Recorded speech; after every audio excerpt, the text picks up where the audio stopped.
Alamin natin ngayon ang iba't ibang mga kaganapan at kagalingan ng iba't ibang mga gobernador sa kani-kanilang lalawigan sa Kumusta, Governor?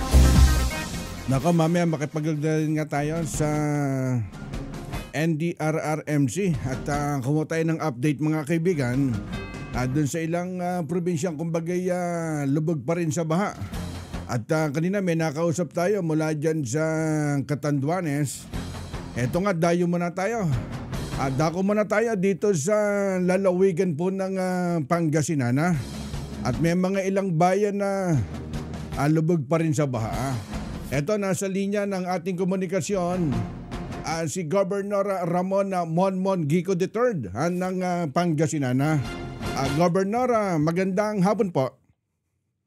Magandang hapon din po. Apo, at tayo napapakinggan po sa DCME. At kamusta po ngayon ang kalagayan ng Pangasinan po, Governor?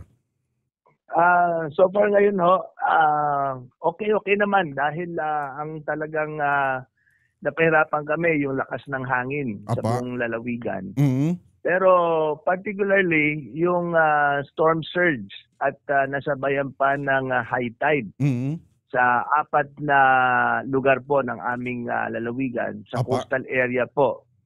Dito po sa Lingayen, sa Dinmalay, sa Dagupan City at saka sa San Fabian. Mm-hmm.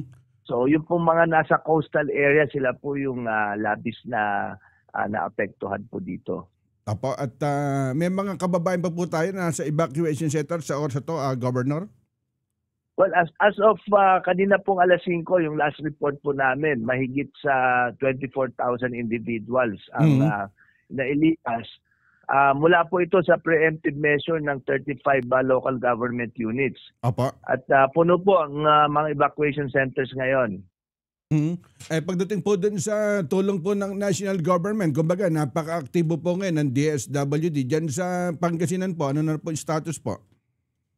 Sa amin po, as far as the province, hinahanda na po namin yung mga food packs at yung mga natitira naming mga family food packs, no? At saka yung mga hygiene kits, lalong-lalo po sa mga severely affected.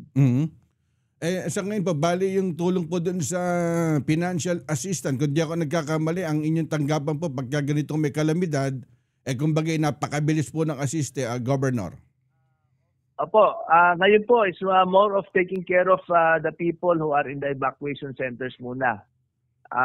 Yun muna ang amin po titinan. Saka mga road clearing, although passable naman lahat ng national roads, yung mga nagsisitumbang mga puno at mga poste, yun po yung muna nga inaayos po namin.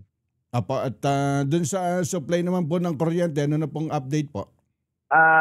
As of kanina po, no, of 19 local government units yung apektado ng power interruption.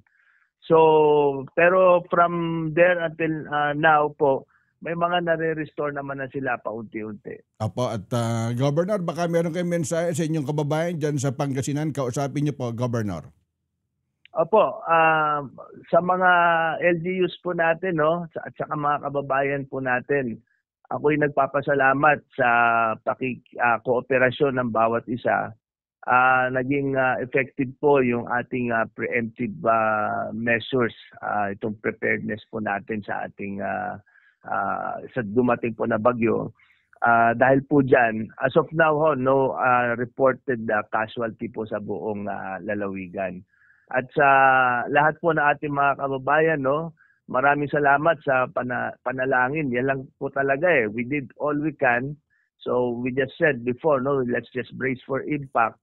So at least po, no, at nagawa naman po natin. So salamat po. At so mga nasa evacuation centers, no, medyo magtiis-tiis muna ng konti habang andyan po tayo. And linggin po natin ang ating mga DRR MOs natin at LGUs, no, bago tayo bumalik sa ating mga lugar. Apo, at salamat po sa pagkakataon at ingat po palagi, Governor Monmon Gico ng Pangasinan. Gob, ingat po. Maraming salamat po. Maraming salamat. Alamin natin ngayon ang iba't ibang mga kaganapan at kagalingan ng iba't ibang mga gobernador sa kani-kanilang lalawigan sa Kumusta, Governor?